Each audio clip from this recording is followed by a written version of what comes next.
All right, everybody, welcome back to a special week of Irish cocktails here on Stinker Drinker Thinker. Today we're going to do a couple classics for you, me and the body, starting with the Irish coffee. There's probably one notable place in America that makes it, in my opinion, right, and that's the Buena Vista in San Francisco. That place is awesome. I've had the pleasure of going there and having about 6 of these, and then leaving directly from there and flying all the way across the United States and then all the way across the ocean to Ireland, and having about 1,600 of them in the course of about 4 days, which was not regrettable at all. In the spirit of St. Patrick's Day week, we figured you can wake up and have one of these every morning, or the morning of. Probably better than doing keg stands on trains, which I've also done on St. Patrick's Day, on the way to school. That's a story maybe you'll hear in some of the previous St. Patrick's Day episodes. So, all right, what we need, obviously we need one of these cool mugs. It's a liquor mug. Let's just call it a liquor mug. It's obviously like a clear coffee mug. If you want to be bougie like me, we're gonna make a cup of coffee French pressed. I exclusively only use French presses. That's bullshit. You can edit that out. I just wanted to make fun of Troy. Or you can keep it in. Whatever. So we're gonna grind up some coffee beans. I have some bourbon infused coffee beans here. Any good coffee will do. And we're just gonna, just in case I fuck this up a little bit, we're gonna put, oh wow, smells delicious. If any of you loyal fans have tried my coffee infused Amaro, you've tasted some of this in there as well. This is my bougie ass French press. It's about $95,000. Exclusively use it. Just gonna dump it all in there. Just fuck it. Make a lot of coffee. This actually, in all actuality, calls for strong coffee. I don't know if that's to mask the liquor, which I find stupid, or it's to make sure that the liquor doesn't slow you down. Probably, more likely, I imagine. Also, just so you know, we're gonna make our own whipped cream today. Interesting fact, in America, because America sometimes sucks, cream can only be a certain fat content. In Europe or in Ireland, it can be way heavier in fat content. So the purpose of this drink, if you've seen them, it's not to use like fucking Kahlua and use that nasty shit in here. There's gonna be a clear layer of black coffee and then a cream float. You're gonna drink the coffee through the cream. So in order for us to make the cream float on here, we have to make it thicker and fattier like. In Ireland, they can just do that because the cream does that. Here, we're gonna have to really fluff it up. I shouldn't do that. We're also going to use our good friend McConnell's from over in Belfast, where I had a majority of my Irish coffees. Great city. We had Sarah from McConnell's on early in the tube days, the AVDs after video days, because we had the BVDs right before video days. So that's pretty good. They do a sherry finished one too, which I actually prefer over this one, but for this drink, I feel like this is perfect. A lot of people use Tullamore or Bushmills. Obviously use Jameson. You can use Jameson in anything. But this stuff is about the same price as JMO, and I think tastes better. It's not as thin. It's got a little bit more bite to it, which is a little untypical for Irish whiskey. Usually it's a little smoother, but we'll wait for that to heat up so that noise is not there. All right, once this is nice and hot, we're gonna dump it. Okay, and then cool little ingredient, Demerara sugar cubes. I prefer these. They're just a little bit more rich, I guess is a good word. So put 2 of those in the bottom of that liquor mug. We're gonna do 1.5 ounces of the McConnell's.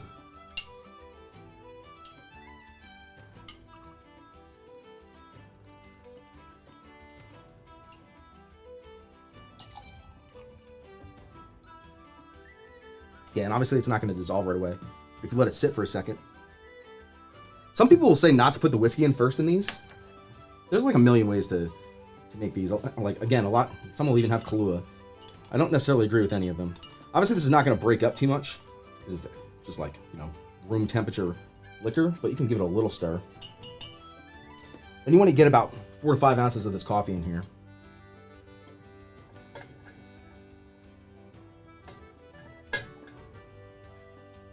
It smells great.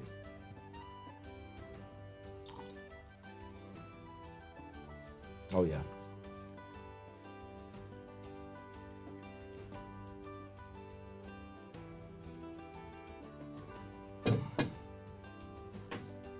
give that like a true stir. That will break up some of that sugar, obviously. Dissolve it down, which is the goal here.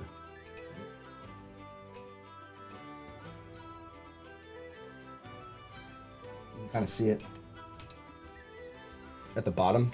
It's kind of like a little special treat. The bottom of this, if your liquor mug has like that little spot like mine does, some of it will collect in there. You really got to stir it up good to get it out of there. But at the end of your drink, it's just like a nice little sweet sip, especially if you still have some of the cream left, which you won't. You guys have never done this before, give it a shot. This was like 10 bucks on Amazon. This is a homemade, oh God. This is a homemade whipped cream thingamabobber. You can use, you can really do it by hand if you're strong and have endurance. I don't. Or if you have like a KitchenAid mixer, I just didn't feel like lugging that downstairs. So bought this for my wife like 5 years ago on Amazon. It's plastic and it holds up. So we're just gonna put some American heavy whipping cream in there. A good amount in there. And then you're gonna break a sweat a little bit.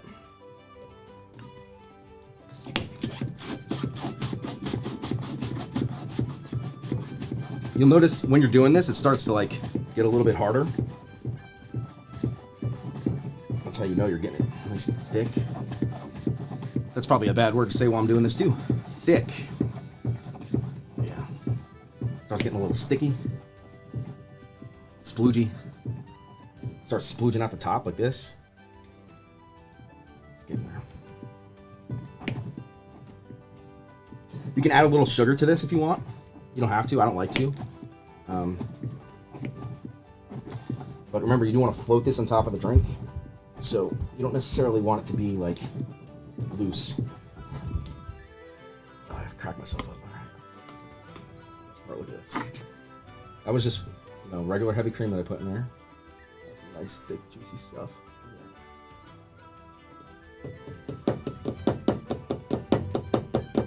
Oh yeah. I don't know you about eggs. Fucking cream everywhere. Jesus. All right, here's the tricky part. A couple different ways you can do this. You get it thick enough, you can kind of layer it on. But again, you want this whole top of this drink to be cream. None in the bottom. Some of it will seep down. Excuse me. Eventually, but you want to just be able to like kind of pour it slowly over the back of the spoon and layer it on. See if I can do that.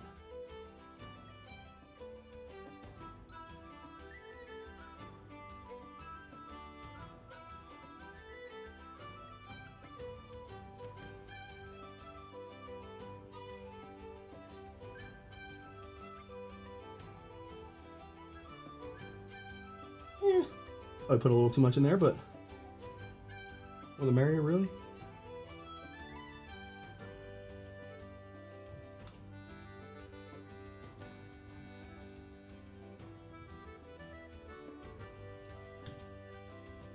Sorry, just like eating my own stuff.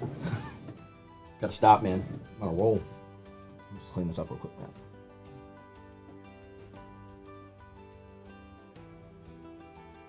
That layered on real nice. Oh yeah. Any additional garnish or you good? I usually just keep it like that. Some people will crack and shit over it, but Big cinnamon is that? I don't know.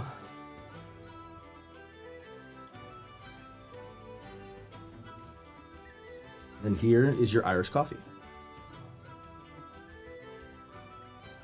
Hello everyone. I'm excited to make you guys a bit of a take on a very classic cocktail, the old-fashioned, as if we don't make enough of those around here, or drink enough of those around here. But in the spirit of one of the best holidays ever, St. Patrick's Day, figured we'd do an Irish rendition with an Irish whiskey, Writer's Tears, a double oak that's aged in both American and French oak, so I think it'll be kind of reminiscent of American whiskey or bourbon, which what you'd get in an old-fashioned. So, without further ado, let's dive right in. It's let's get one of these nice polished mixing glasses, and so this is not our traditional old-fashioned in the sense of doing either a sugar cube or a simple syrup. the sweetness is going to come from somewhere else, which I will let you know that in a moment. But first, bitters, always essential. Angostura, we're going to do two dashes, and then 2 dashes of orange bitters as well. So that's your bittering agent. And then for some sweetness, we've got Dom Benedictine, which is a French brandy-based liqueur that does have some sweetness, some herbal notes to it. It packs a punch. I think it's 80 proof, so it's going to be, not your typical sugar syrup, but something aggressive and elegant at the same time. I would love to have a jigger, so I'm going to get one. A jigger to measure. We're going to do 3/4 of an ounce of Benedictine.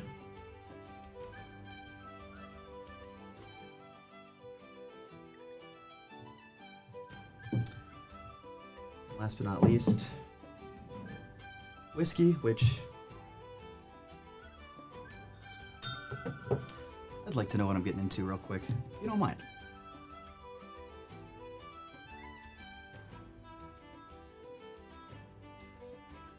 It's pretty.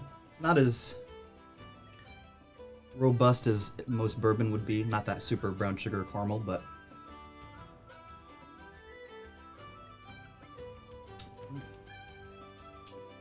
double oak. I mean, it's definitely got the oak. I like it. I approve. Let's do it. 2 ounces. 2 full ounces.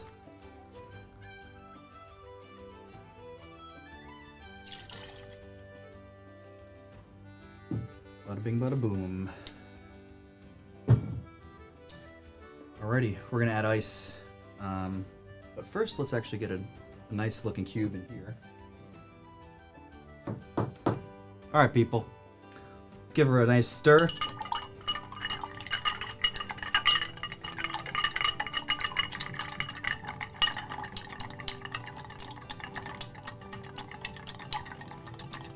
And we're going to strain it.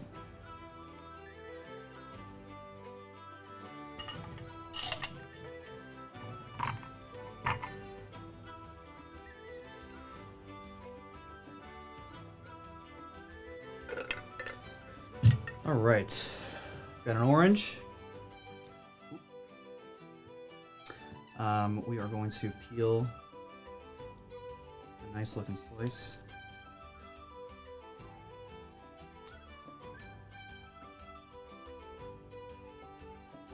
Express those oils.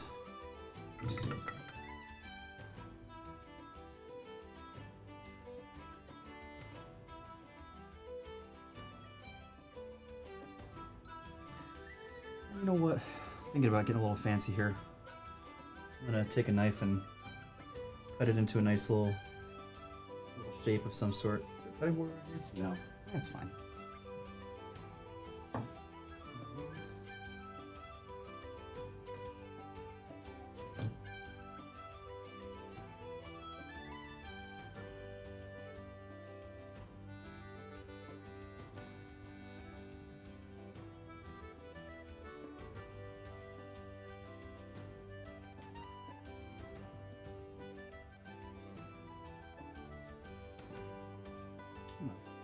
Right on top. The Irish Old Fashioned. Cheers. Enjoy. All right, everybody, thanks for joining us today. That last cocktail was actually, that Troy made, that Old Fashioned, was made by Jack McGarry out at Dead Rabbit in NYC. Actually, I think every cocktail except the Irish coffee that we've ever made on the history of Stinker Drinker Thinker has been made by that guy. So to show some a little appreciation more than we already are, we have another episode, I think it's dropping today as well, with 2 more Irish cocktails made by that dude out there who's obviously incredibly talented. Riffs on modern and classic whiskey cocktails that are just with Irish whiskey instead of bourbon and you know, rye, scotch, all that stuff. So really check them out if you haven't. Thanks for stopping by. Please hit the subscribe button, thumbs up, drop us comments, follow us on Instagram. We appreciate you all. Stay safe. Happy St. Patrick's Day.